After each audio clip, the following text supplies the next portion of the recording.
Yo, it's your boy, Gorgeous Diva. Once in a while, I've been known to play a little bit of Rust, and occasionally I like to build bases, just for a couple of hours. There's a common theme I've encountered in the game, whether it's a solo player or a 40-man Zerg. There's one place that people seem to turn for their base designs: YouTube. The YouTube Rust building community includes a diverse range of talent, from the most dogshit idiots you could possibly imagine to some amazing and talented craftsmen who create masterpieces that I still struggle to understand. There are two principles that I like to keep in mind whenever I'm building or raiding a base. Never underestimate the stupidity of YouTubers or their viewers.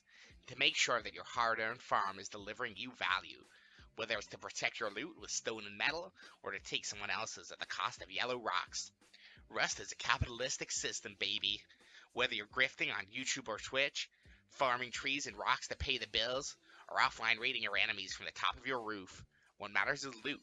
How to get it, how to keep it, how to defend yourself against the no-life goblins who infest this disgusting game. And that's where we find DavDav Building, a small YouTuber with only 13.1 subscribers. But his building videos are widely viewed, and his sensual German accent makes me want to believe in love again. So let's give him a chance, boys. I want to learn how to build like a pro Rust builder. Maybe he can teach me a thing or two about dominating the server and getting into that hashtag grind state. Just by looking at the base, you can often already tell who made it. From the way the deployables are placed, to the external TC choice, the type of peekdowns, the way the TC is protected, and much more.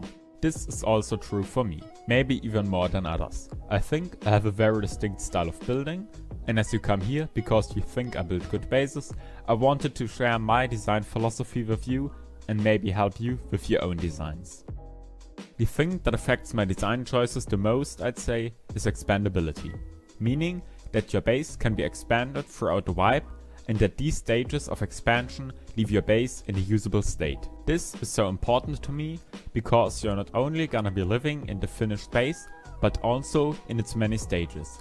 And having them go over into each other smoothly will make your wipe a lot nicer. So I don't really have any criticisms at this point. Expandability is important, although I would say that it shouldn't be your priority. Whether you want to build a starter and move later on, or use a design that expands over time, at every point of the wipe, the main feature of your base should be strength or raid cost, because you can't expand a base that's being raided.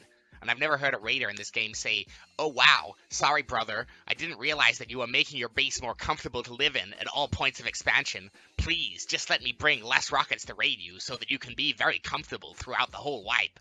The next point might be even as important: efficiency. Everything in a base comes for a price, and you always need to try to get as much value for you and your team for as few resources as possible. Yo, dude, this is my philosophy.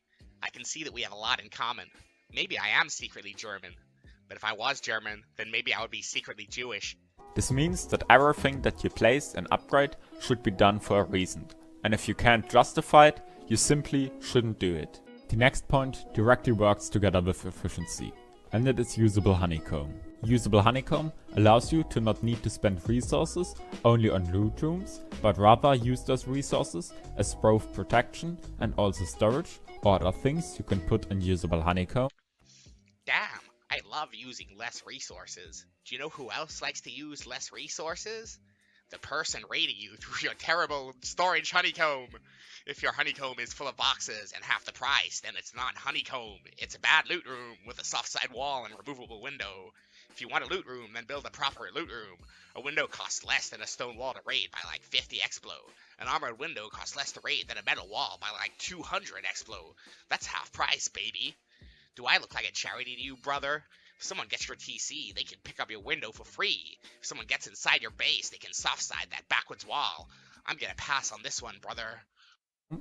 It also works with the other concept, as expanding with windows in the early game gives you a kind of temporary shooting floor in many cases before you can build your real one. Holy shit, you just fucked with the wrong one, brother! You fucked with the wrong guy! Get fucked, idiots! Oh, I've got my temporary shooting floor! Oh!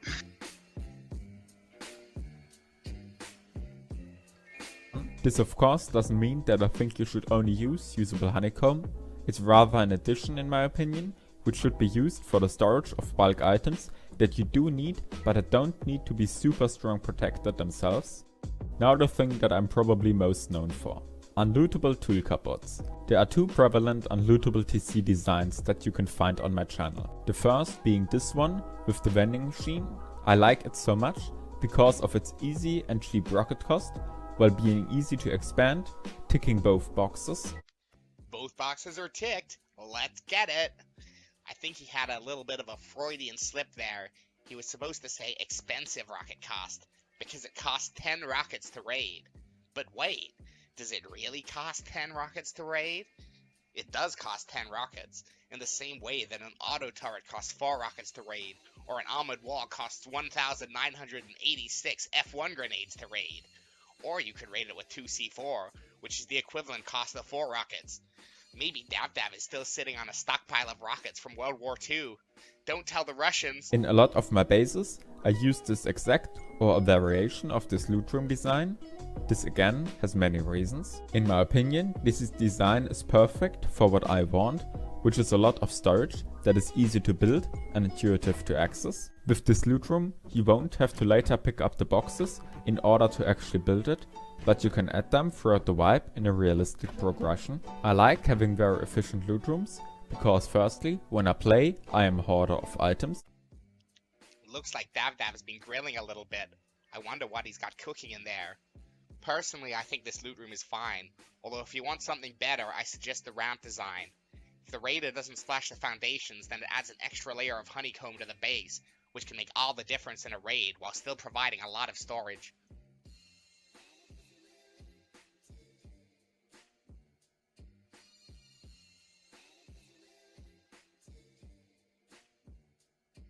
Next we come to quality of life. Rust is ultimately a game, which should be fun, and in my opinion, living in a base that isn't nice to use isn't fun. Things that aren't nice to use are things like ladder hatches. I very rarely ever use ladder hatches, as they are for once very expensive and also super annoying to use by restricting movement a lot compared to any other method. Come on, let me up! Oh, holy shit, this is so unpleasant to use. Oh, fuck. I've been beaten by the ladder hatch. Please, mummy, no. No, not the ladder hatch. Also, incredibly not nice to use are drop-down loot rooms. Needing to drop down a chute to access your loot, then go up again, drop down another one just to get part of your loot is super annoying in my opinion. This is why my friends and I like to say that bases like Evil's Frustrator are called that because they are so frustrating to use. Well, this is why me and my friends call your bases fucking dog shit to use, because your bases are dog shit. You're fucking stupid. Same goes for suicide bunkers. Although they are at least very efficient, needing to wait for bag timers is never a nice experience. Brother, if you don't have time to wait for a bag timer, then you need to work on your priorities. Just grow up and wait for the timer. You have to kill yourself to get in the dog shit vending machine loot room anyway. Difference is that the bunker costs 8 C4 instead of 2. Are you going to play the game for 10 minutes? Then don't build a bunker. Are you going to farm for 10 hours a day and then go to sleep? Build a bunker. Build 5 bunkers. Don't be a loot charity. Now to something that leads to a lot of annoying messages. People always request solo or just really small bases with internal peaks, which just isn't worth it, as in my opinion they are pretty overrated. Internals will add a lot of extra cost to your base without adding a lot in comparison to just good external peaks. Internal ones will make your base less expandable, cost a shit ton more, and in solo bases not even make a difference compared to just good external ones. Yo, so let's rap, let's rhyme. Here I agree 100%. How many times have you been online in this game? I'm not going to online you, unless you live in a 2x2 like one of DavDav's builds. Otherwise, you're getting offline. Build a good base. You are getting offline. Prepare for offline. Do not leave soft side walls like DavDav. Do not use shit bunkers like DavDav. If you build like DavDav, you will be homeless and sad, and potentially German. This has been your boy, Gorgeous Thiever. Never listen to people on YouTube. You are not a YouTuber. You are a free loot box. Put your farm to good use, baby. Like and subscribe.